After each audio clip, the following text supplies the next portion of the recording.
시작. 형제들아, 내가 당한 일이 도리어 복음 전파에 진전이 된 줄을 너희가 알기를 원하노라. 이러므로 나의 매임이 그리스도 안에서 모든 시대 안과 그 밖의 모든 사람에게서 나타났으니 형제 중 다수가 나의 매임으로 말미암아 주 안에서 신뢰함으로 겁없이 하나님의 말씀을 더욱 담대히 전하게 되었느니라. 어떤 이들은 투기와 분쟁으로, 어떤 이들은 착한 뜻으로 그리스도를 전파하나니 이들은 내가 복음을 변증하기 위하여 세우심을 받은 줄 알고 사랑으로 하나 그들은 나의 매임에 괴로움을 더하게 할 줄 생각하여 순수하지 못하게 다툼으로 그리스도를 전파하느니라. 그러면 무엇이냐? 거칠애로 하나 참으로 하나 무슨 방도로 하든지 전파되는 것은 그리스도이니 이로써 나는 기뻐하고 또한 기뻐하리라. 이것이 너희의 간구와 예수 그리스도의 성령의 도우심으로 나를 구원에 이르게 할 줄 아는 고로 나의 간절한 기대와 소망을 따라 아무 일에든지 부끄러워하지 아니하고 지금도 전과 같이 온전히 담대하여 살든지 죽든지 내가 내 몸에서 그리스도가 존귀하게 되게 하려 하나니 이는 내게 사는 것이 그리스도니 죽는 것도 유익함이라. 아멘. 오늘은 본문 말씀을 가지고 구원의 확신과 소명 이런 제목으로 은혜를 나누겠습니다. 진리를 찾는 사람이란 그 예화에 보면 철학 교수와 뱃사공의 대화가 나옵니다. 대학 교수인 철학자가 나룻배를 탔습니다. 나룻배를 타고 가면서 뱃사공에게 말합니다. 당신은 철학을 공부하셨습니까? 그렇게 질문을 합니다. 그러니까 백사공이 고개를 가로줬습니다. 아니, 그런 건 못했습니다. 그러니까 이 철학자가 말합니다. 참 안타깝습니다. 사공님은 인생의 3분의 1을 헛사셨습니다. 그러면서 아니 그러면 문학은 공부하셨습니까? 그러니까 또 가로저으면서 못했습니다. 그러니까 이 철학자가 그럽니다. 참 안타깝습니다. 당신의 인생의 3분의 1을 헛사셨습니다. 그렇게 얘기를 합니다. 자, 그러면서 배가 이 배 바다 강 한중간쯤 건너갈 무렵 갑자기 배에 물이 차고 배가 가라앉기 시작했어요. 큰일 났습니다. 배가 가라앉게 됐는데 막 몸둘 바를 모르고 전전긍긍하고 있을 때 뱃사공이 그 철학 교수에게 묻습니다. 교수님은 수영을 배우셨습니까? 그러니까 저는 공부에 몰두하느라고 수영을 못 배웠습니다. 그렇게 얘기를 했어요. 그러니까 이 뱃사공이 혀를 긁고 참아서 참 교수님은 전 인생을 헛사셨군요. 그렇게 말하더랍니다. 왜? 아무리 철학 문학을 했으면 뭐합니까? 빠져 죽으면 그만이지. 응? 무슨 얘기냐 하면 공부도 사업도 권세도 중요하지만 중요한 것은 그것이 사람을 살리고 치료하고 변화시키고 영생을 얻게 하는 것이래야 진정한 가치가 있고 의미가 있는 거다 그런 말이에요. 믿으시면 아멘? 이것이 중요한 거다라고 하는 것이죠.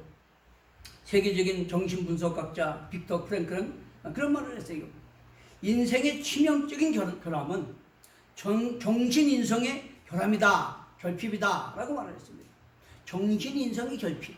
나는 누구며 왜 살며 어디로 가는지 이런 걸 모르고 살아가는 정신인성의 결핍이 가장 인생의 치명적인 결함이다 라고 말했습니다. 또 세계적인 철학자 세렌 키어케고르는 이 시대가 죽어가고 있다. 첨단 과학 문명이 발달하고 경제가 발달하고 문화가 발달하지만 참된 진리와 가치 목적에 대한 열정이 없기 때문에 왜 사는지 무엇을 위해 사는지 그것에 내 생명을 걸고 올인할 수 있는 그런 열정 있는 삶을 살지 못하기 때문에 이 시대는 죽어가고 있다. 이렇게 말을 했습니다. 여러분 오늘 본문의 사도 바울은 AD 61년에서 62년에 복음을 전하다가 로마 감옥에 수감되었습니다. 근데 그 감옥에 수감된 상태에서 이제 로마의 식민지 도시인 마게도냐 초성 빌립보 교회에 편지를 쓰고 있는 거예요 지금. 그곳에서 루디아도 만났고 이렇게 부흥을 일으켰지 않습니까? 그 교회에 지금 편지를 쓰고 있는 거다 하는 것입니다. 그렇기 때문에 본문은 옥중서신이다 그렇게 불러요. 감옥에서 쓴 서신이다 그런 얘기죠.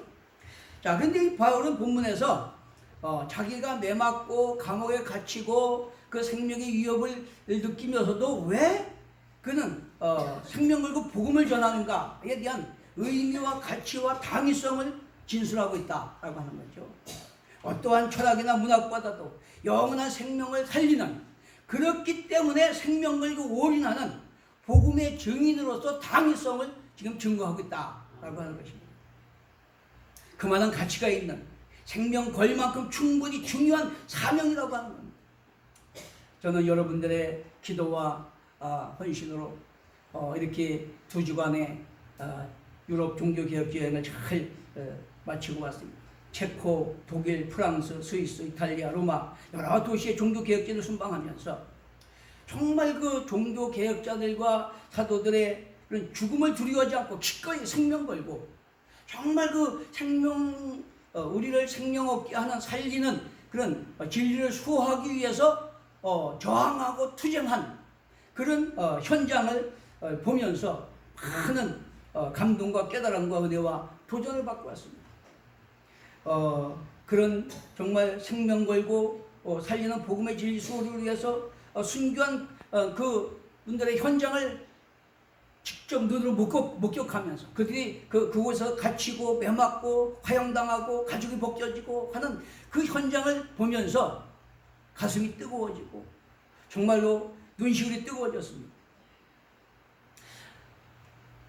쨍글린서부터 체코의 얀 후스, 독일의 루터, 이탈리아의 피렌체의 사보나롤라 등은 45세에서 50세 그때의 그 젊은 나이에 화형을 당했습니다. 죽음을 당해서 참수를 당했어요. 그러면서도 그들이 교황이나 교권이 그들에게 해이하고 타협하고 그렇게 위협하고 했지만 거기에 타협하거나 동조하지 않았습니다. 끝까지 오직 생명을 살리는 복음, 그 복음을 수호하기 위해서 기꺼이 자기 목숨을 내놓는 순교를 통해서 이 종교개혁을 시도한 그런 사람들이었습니다. 뿐만 아니라 스위스의 존 칼빈은 제네바 대학과 그런 교회를 통해서 많은 그 신학들을 연구했고, 존 낙스나 또 성 어거스틴, 성 프란체스코 또는 그런 작가들 괴테나 단테나 또 조각가, 화가 미켈란젤로 이런 분들이 얼마나 헌신해서 정말로 하나님을 섬겼는지 그런 것들을 잘 보고 왔어요. 근데 문제는 뭡니까? 얼마나 그 성전이 크고 의리하리하고 장엄한지 성전 안에 들어가도 고개를 바닥 제키어 볼 수 있는 그만큼 엄청나고 밖에서는 카메라로 사진이 찍히질 않아. 다 들어가질 않아. 얼마나 큰지. 그런 웅장하고 위대한 그 성전, 그곳에 아주 미켈란젤로의 그 조각상들, 또 그 엄청난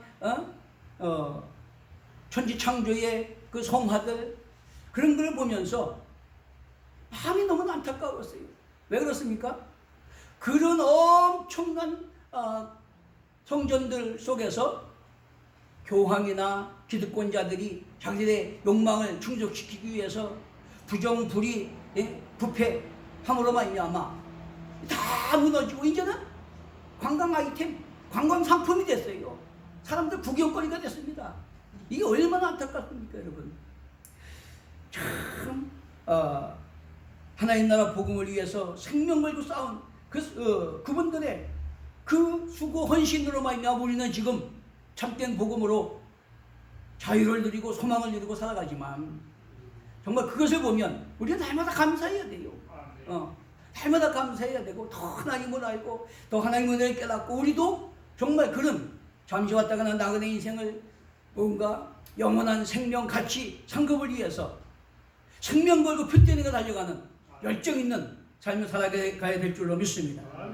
체코 프라하의 성 비투스 성당이나 바돌롬의 그 가죽이 벗겨져 죽임당한 바돌몸의 사도를 기념하는 성당이나 또는 프랑스의 성령교회, 독일의 비텐베르크 성당, 그 루터가 구수복의 조항을 붙여놓고 조항한 그 교회, 또 스위스 밀라노의 어거스틴이 섬기던 그 두오모 대성당, 그 성당은 600년 동안 지은 어마어마한, 정말로 사진이 안에 다 들어오지도 않는 그런 성당이에요.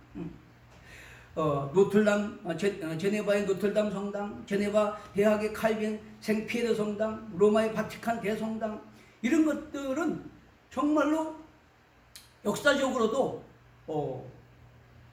문화적으로도 결코 무시할 수 없는 그런 엄청난 유산들입니다. 그럼에도 불구하고 사람들의 타락한 본성 때문에 그 하나님의 나라가 무너지고 그 엄청난 웅대한 교회들이 다 관광상풍화가 되고 세상에 지금 어떤 지탄의 대상이 되고 하는 그런 것들이 얼마나 안타까웠는지 모릅니다. 교회와 사제들의 타락과 자신들의 기득권 욕망을 위해서 전쟁과 종교 재판으로 화형, 참수, 또 뭐 가죽을 벗기는 그런 살상, 이런 것들, 그런 교권과 교황의 부위에 저항해서 생명고 싸운 종교개혁자들 현장, 그들을 보면서 많은 것을 느끼고 생각하게 되었습니다. 더 큰 문제는 지금도 그때와 같이 중세 암흑시대라고 하는 그런 엄청난 불의와 불법과 범죄가 저질러지고 있지는 않지만 지금도 여전히 뭔가 힘있고 능력있는 그런 위치에 있는 자들이 하나님의 그 생명의 복음을 가지고 자기들의 욕망과 자기들의 기득권을 위해서 악용하고 있는 그런 현실을 보면서 너무나 안타까운 마음이 든다라고 하는 것입니다. 자, 참 감사한 것은 하나님께서 앞서 행하신 것이 너무나도 아주 역력하게 보였어요. 일기예보는 계속해서 가는 데마다 비 온다고 했는데 우리가 가면 비가 다 물러갔어요. 우리가 가면 비가 저 앞 동네에서 와. 또 산꼭대기에서 와. 근데 우리가 가면 거기가 안 오고 이쪽이가 와. 내려오면 또 거기가 끝이었어. 이야, 가이드가 그러더라고요. 세상에 가이드 하면서 이렇게 기적은 처음 봤다고. 정말 목사님들이 오시니까 하나님이 앞서 행하시는 걸 느낀다고. 그렇게 고백을 해요. 근데 그 중에서 이대원 씨라고 하는 가이드가 있었는데 이분이 참 이 체코에 이민을 가서 살면서 거기서 살아남고 성공하려고 하니까 얼마나 애를 쓰고 노력을 했겠습니까? 머리도 좋고 똑똑하기도 하지만은 얼마나 해박한지 달변이야 달변. 입만 열면 그냥 촤촤촤촤촤 나오는데 역사적으로 문화적으로 종교적으로 얼마나 잘하는지 많은 것을 배웠습니다. 근데 거기서 가장 중요한 것은 뭐냐? 그분이 뭐 들었다 놨다 웃겼다 뭐 그렇게 하는데 그 중간중간에 그 속에 있는 것들을 뭔가 뼈 있는 말을 하는데 그것이 뭐냐?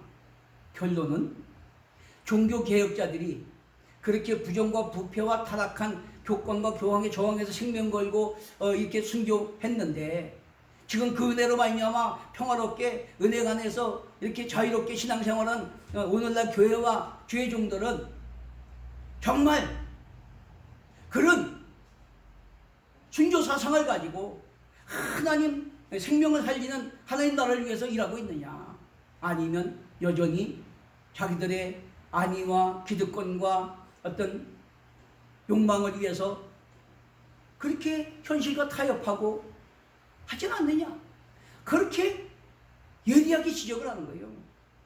쉽게 말하면 생명을 살리는 교회가 세상을 밝히고 뭔가 살리고 치유하고 변화시키는 생명력 있는 그런 교회가 되어야 되는데 오히려 자기들의 당신들의 천국이 되고 서로 옳고 잘났다고 쌈박질하고 세상 사람들에게 욕먹고 지탄의 대상이 되고 그게 맞는 거냐 라고 하는 것을 막 웃기면서 재밌게 얘기를 하는데 그 속에 뼈있는 말을 확확 질러대더라고요 말이에요. 그 말을 들으면서 정말 뜨끔뜨끔했습니다. 정말 그분이 누님 매형이 뭐 부산에서 목회하고 있다고 그래요. 그 뭐 교회 뭐 신앙 종교 역사에 대해서도 뭐 목사들보다 더 빠삭하게 잘 알아. 그런데 당신이 신앙생활 안 하고 있으면서 지적하는 것이 바로 그거다 그런 말이에요. 오늘날 교회가 교회의 본질을 감당하고 있느냐, 정말 세상을 바치고 그런 순교 사상을 가지고 세상을 살리고 죄를 변화시키는 그런 역할을 감당하고 있느냐, 아니면 당신들의 천국, 나 잘 먹고 잘 되고 천국 가고 그런 것을 위해서 살고 있지 않느냐, 그런 것을 질타하는 그런 말들을 은연중에 내뱉을 때 정말 뜨끔뜨끔했습니다. 많은 것을 깨닫고 많은 것을 생각했습니다. 여러분, 잠시 왔다가는 안개와 같은 아침 안개 같은 그런 아침 이슬 같은 그런 인생을 우리가 올인하고 생명과 의미와 같이 소망을 가진 자가 용기 있고 능력 있는 세상을 변화시키는 살리는 성공적인 인생을 살게 되는 걸 깨닫게 되시길 바랍니다. 저와 여러분 다 그런 믿음의 사람이 되게 되시는 걸 축원합니다. 중요한 것은 썩어질 욕망이 아니라 영원한 가치를 위한 존재 의미와 목적에 투자하는 것이 바로 성공적 인생이다 라고 하는 것입니다.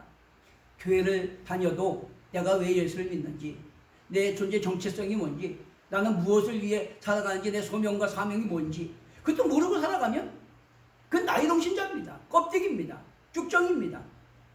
그러나 분명한 내 존재 정체성과 하나님의 은혜로 말미암아 구원받은 내가, 소명받은 내가 이 어두운 세상에 빛과 소금으로서 화평케하는 자로서 어떤 목표를 가지고 살아가는 그 사람이 후회 없는 성공적 인생을 살아가는 위대한 삶인 걸 깨닫게 되시길 바랍니다. 여러분, 세상에 그런 헬라의 알렉산더 대왕이나 징기스칸이나 나폴레옹 이런 사람들은 영웅적 힘과 능력과 열정 인생을 살았지만 그들의 인생은 다 무의미한 거 지나가 버리는 거예요. 아무것도 아닙니다. 우리 현실적으로도 삼성이나 현대나 LG나 그런 대기업 롯데나 회장이라고 해도 그들이 그저 아무리 큰 사업을 하고 돈을 많이 벌어도 결국 밥 세끼 먹다 가는 거라면 그 인생은 아무것도 아니에요. 위대할 것도 없고 소망도 없는 것입니다. 아무리 권세를 얻고 대통령을 하고 지식을 많이 쌓았어도 그것이 결국 밥 세끼 먹다 가는 거라면 시골 구석에서 하늘만 빠꾸만 돼서 그냥 밥만 먹고 살다 죽는 사람은 다를 것 하나도 없어요. 그러나 중요한 것은 사도 바울을 비롯한 사도들의 생명건 헌신과 믿음의 선진들의 열정과 도전을 영원한 생명같이 상급이 있는 의미와 가치와 목적을 위한 성공적 투자였다는 사실을 깨닫게 되시길 바랍니다. 이게 다른 거예요. 이게 다른 겁니다. 똑같이 잠시 왔다가는 아침 안개 같은 인생을 살아갈지라도 나는 무엇을 발견하고 내가 생명걸 가치 그 소명에 올인하는 그 삶을 살아가느냐, 그것이 후회 없는 성공적 삶이고 세상 어떤 지식명의 권세 물질보다도 더 풍성한 삶을 사는 것임을 깨닫게 되시길 바랍니다. 욕망의 뇌가 되어서 자신들의 기득권을 지키려고 불법 타락한 길을 가는 교황들 교권에 맞서 생명 걸고 기꺼이 순교의 길을 택한 종교개혁자들의 선택과 도전을 보면서 정말 하나님은 살아계시구나, 분명한 구원이 있구나, 하나님의 의를 위한 희생과 헌신에 투자하는 전국기업과 상급이 있구나 라고 하는 확신을 다시 한번 되새기게 되었습니다. 왜 그렇습니까? 여러분, 그들이 인격적으로 하나님을 만나고 성령이 인치시고 보증하심으로 구원의 확신을 가지고 정말 내일 지구에 종말이 와도 내가 오늘 하나님 안에서 발견된, 하나님 안에서 주어진 소명, 그것을 위해서 내 생명을 걸겠다고 하는 그런 믿음을 가지고 살아갈 수 있는 그것은 세상 어떤 것으로도 불가능하기 때문입니다. 오직 살아계신 하나님을 만나고 구원의 확신을 얻고 성령의 보증을 받은 사람만이 가능한 거다. 그렇기 때문에 하나님은 살아계신 것입니다. 여러분, 한두 사람이 그랬다면 그들이 뭐 정신병자라고 할 수 있겠죠. 그래서 역사 속에 얼마나 많은 사도들과 믿음의 선진들과 성도들이 그 믿음을 지키기 위해서 생명 걸고 싸웠습니까?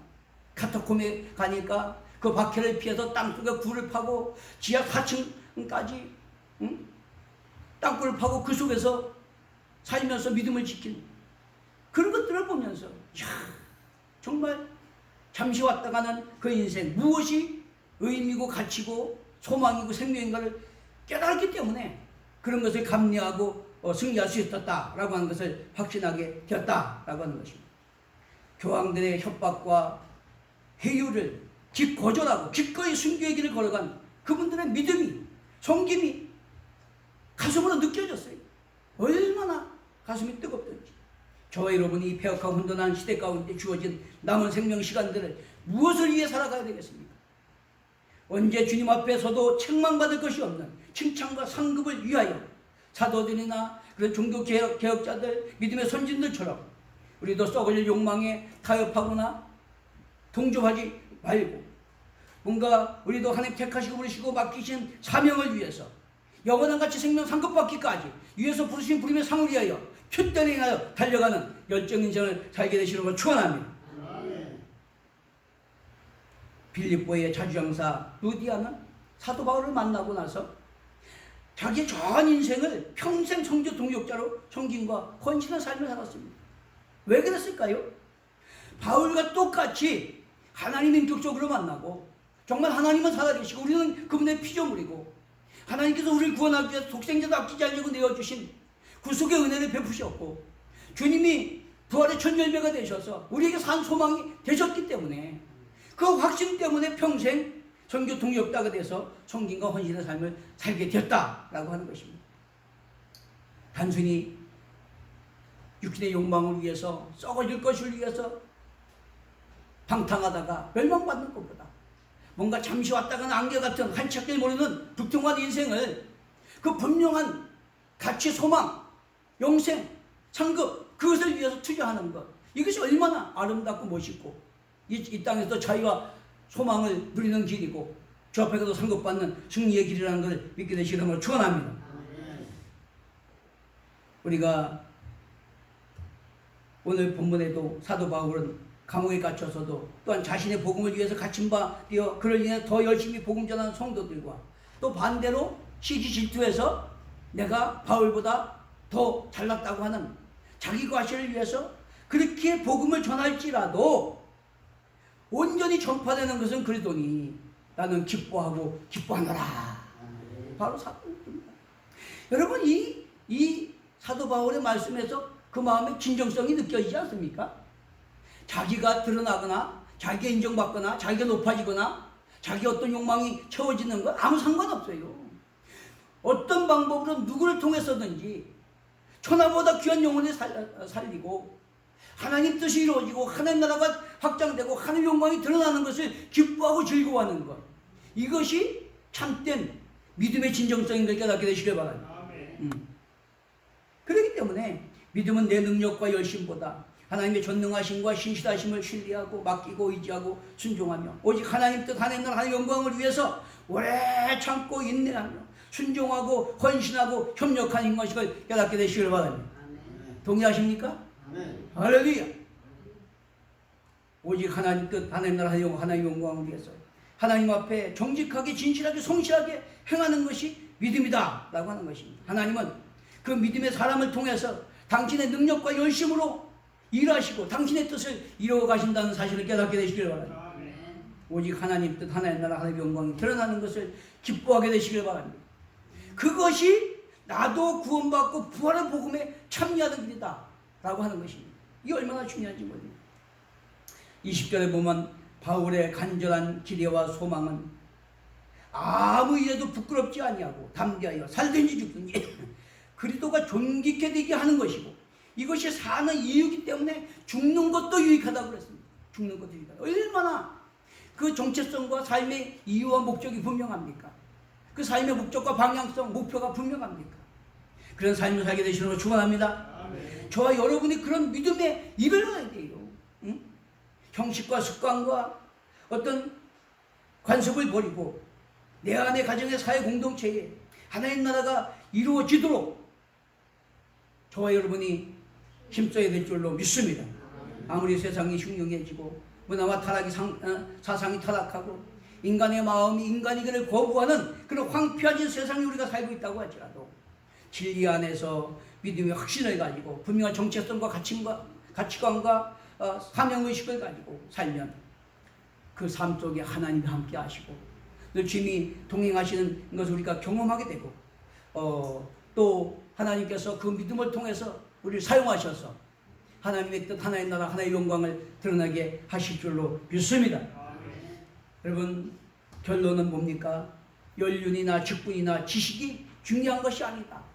존재가 변하고 삶이 변하고 목적과 방향성이 변화가 되어야 된다는 거예요. 그래서 오직 하나님 뜻대로 생명을 살리고 치료하고 변화시키는 하나님 나라 의를 구하는데 우리가 충성하고 헌신하는 그런 삶을 살아내는 것이 중요한 거다라고 하는 것입니다.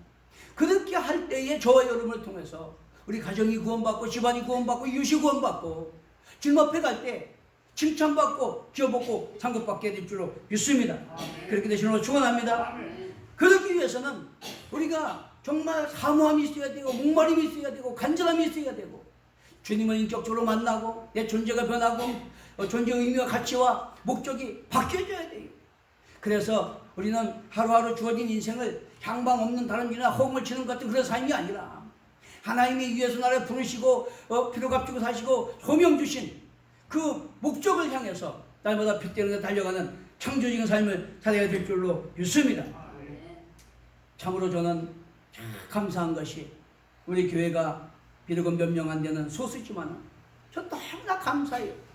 우리 안수 집사님이나 권사님이나 장로님이나 그때 또 이렇게 대화를 하다 보면 정말로 제가 그 3만 성도의 큰 교회에서 25년 목회하면서 겪고 보고 한 그분들과 대조적으로 얼마나 정말 믿음의 분명한 진리와 확신과 목적과 방향성을 뚜렷하게 하는지 제가 감동을 받아요. 제가 힘을 얻어요.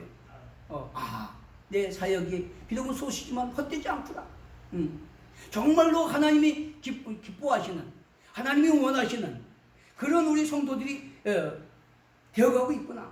그걸 통해서 저는 너무나 힘을 얻습니다. 택함받고 부름받은 하나님의 백성으로서 분명한 정체성을 소명 안에서 분명한 목적 방향성을 가지고 남은 생애를 핏대를 위해서 달려가는 것을 볼 때 기쁨과 감사가 넘치고 새 힘을 얻게 됩니다. 여러분 진정으로 감사드립니다.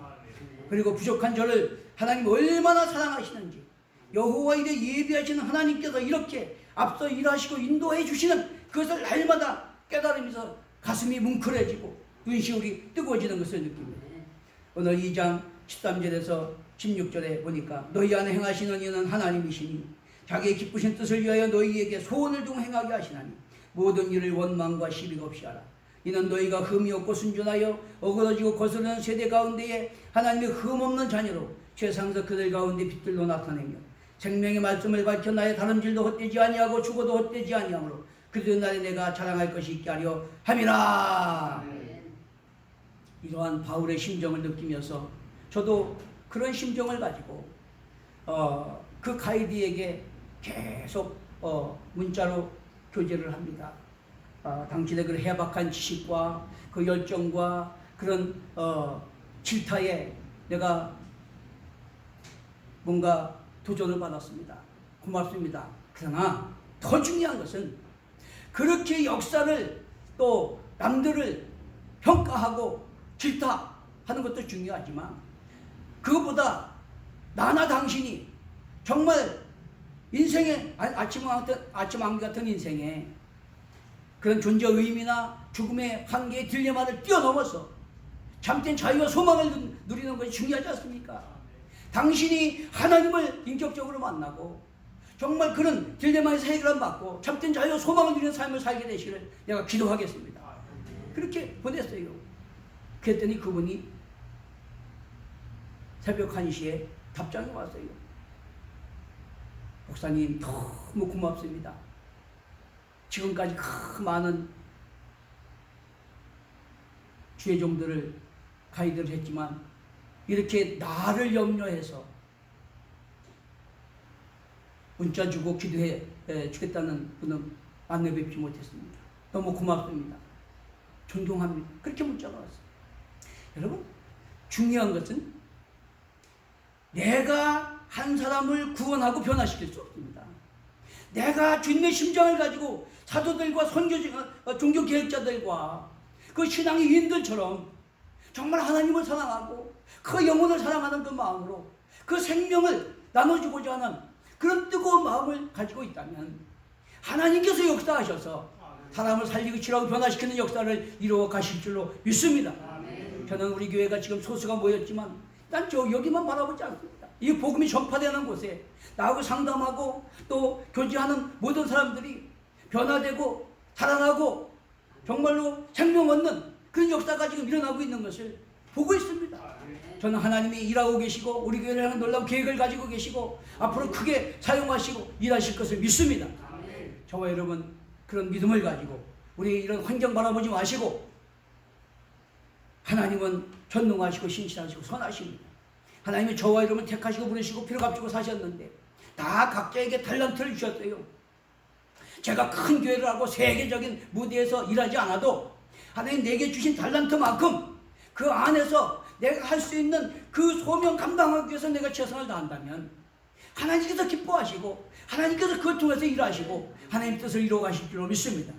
여러분들도 그런 내게 주어진 달란트, 내게 주어진 사명 가지고 내 역량 안에서 정말 하나님이 기뻐하시는 그 뜻대로 내가 정말 생명을 살리고 변화시키는 그런 삶을 살기 위해서 우리가 순교 사상을 가지고 순교하지는 못할지라도 그들을 위해서 우리가 뜨거운 눈물로 기도할 수는 있잖아요. 뭔가 시간과 몸을 헌신할 수는 있잖아요. 그것을 통해서 하나님이 일하실 줄로 믿습니다. 우리가 그분들처럼 많이 배우고 능력 있고 권세 있고 부자고 그렇지는 못할지라도 우리에게 주어진 달란트를 가지고 우리 형편 사정 안에서 정말 나 같은 죄인을 그만큼만 사람 가운데 택하시고 부르시고 피를 값주고 사시고 전국교회 상속자 삼으신 그 하나님의 은혜를 깨닫고 하나님이 내게 주신 달란트를 가지고 내게 주어진 능력 가지고 내가 있는 자리에서 어떻게 하면 내가 빛으로 소금으로 증인으로 생명을 살리고 치료를 변화시키는 그런 삶을 살 수 있을까? 우리가 하나님의 성령의 도우심을 구하며 뜨거운 마음을 가지고 진정성을 가지고 내 가족과 집안과 이웃을 위해서 기도하고 우리가 시간 들이고 몸 들이고 헌신할 때 하나님께서 저와 여러분을 통해서 하나님 나라 확장해 가실 줄로 믿습니다. 하나님의 뜻을 이루고 하나님의 영광을 드러내고 우리가 주님 앞에 갈 때 저한테 칭찬받고 기업받고 상급받게 하실 줄로 믿습니다. 그렇게 되기 위해서 우리는 우리에게 주어진 하루하루의 시간들을 낭비하지 아니하고 스피노자처럼 내 지구의 종말이 와도 오늘 나는 한글에서 작은 나무를 심으려고 한 것처럼 우리는 분명한 목적을 향해서 달려가게 되시는 걸 축원합니다. 여러분, 그들이 왜 그렇게 순교 사상을 가지고 그렇게 했을까요? 여러분, 우리 인생은 역사 속에 아무리 잘나고 똑똑하고 능력이 있어도 아무런 의미나 죽음의 딜레마를 해결한 적이 없어요. 오직 하나님 안에서만 우리 정체성이 분명하고 우리 삶의 의미와 가치를 부여할 수 있고 자기가 평안을 누릴 수 있고 영원한 생명의 소망을 바라보고 나갈 수 있기 때문에 할렐루야. 그러므로 우리는 열심히 품고 우리가 사모로 목마름으로 간절함으로 모이게 힘쓰고 기도에 힘쓰고 예배에 힘쓰므로 말미암아 성령 충만함 받고 주님 주시는 그 평강과 기쁨 소망을 가지고 주님 앞에 갈 때 부끄럽지 않게 칭찬받고 기업받고 상급받기 위해서 날마다 우리에게 주어진 시간들을 낭비하지 말고 표정에서 달려가게 되시는 걸 축원합니다. 축원합니다. 그것이 우리가 후회 없는 인생을 사는 길입니다. 다른 게 없어요. 다른 게 없습니다. 그러면 여러분 자신을 보지 마십시오. 환경을 보지 마십시오. 뭘 봅니까? 그 천지를 창조하시고 그 역사를 주관하시는 어미하시고 크고 위대하신 하나님이 그 유관 역사 속에 많고 많은 사람들 중에 저와 여러분을 만세부터 택하시고 부르시고 피로 값주고 사시고 자녀 삼으셨다는 것을 기억하게 되시길 바랍니다. 나와 함께 하시고 나와 동행하시고 나를 통해서 당신의 뜻을 이루기를 원하신다는 걸 깨닫게 되시길 바랍니다. 그러므로 내가 주님 안에서 은혜 충만히 받고 자유와 평화 기쁨 소망을 누릴 뿐만 아니라 정말로 하나님 나를 택하시고 부르신 빛과 소금으로서 증인으로서 하나님 뜻 하나님 나라 하나님의 영광을 드러내는 데 선한도로 쓰임받기 위해서 날마다 기도에 힘쓰고 모이기에 힘쓰고 전도에 힘쓰며 충성할 때 하나님께서 저와 여러분을 통해서 당신의 뜻을 이루어 나가시고 우리로 승리하게 하실 뿐만 아니라 언제나 때 징벌아 부르셔도 저 앞에 갈 때 자신의 힘찬받고 상받고 면류관 받을 수 있도록 은혜 베풀어 주실 줄로 믿습니다. 아멘. 그렇게 되시는 걸 축원합니다. 축원합니다. 여러분, 우리는 그런 종교 지도자들, 부패하고 타락한 그들처럼 자기 착각의 합리화에 도치에 빠지면 안 됩니다. 우리는 하나님이 엄청난 은혜와 사랑으로 그만큼 많은 사람 가운데 우리를 택하시고 관한의 지혜가 알 수 없는 구원의 비밀을 깨달아 믿어 구원받게 하시고 정령으로 거듭나게 하시고 소망이 있게 하셨기 때문에 이것이 세상 어떤 그 부와 명예 권세보다도 귀한 것이라는 걸 깨닫고 우리에게 주어진 남은 생애를 살든지 죽든지 오직 하나님 나라와 의를 위해서 하나님 영광을 위해서 순종하며 충성하며 헌신하며 협력하는 그런 하나님의 영으로 간 삶을 살게 되시는 걸 축원합니다. 그럴 때 우리를 통해서 날마다 이 지역사를 복마시키고 우리 가정 자녀 집안 이웃을 구원시키고 나라와 제사장으로서 파수꾼의 사명을 감당하고 선한 총기로서 때를 따라 양식을 나눠주고 증인으로서 한 살아계심을 간증하며 열매 맺고 주 앞에 상급받기까지 승리하게 하실 줄로 믿습니다. 아멘. 믿습니다. 아멘. 네, 찬송하고 기도합니다. 406장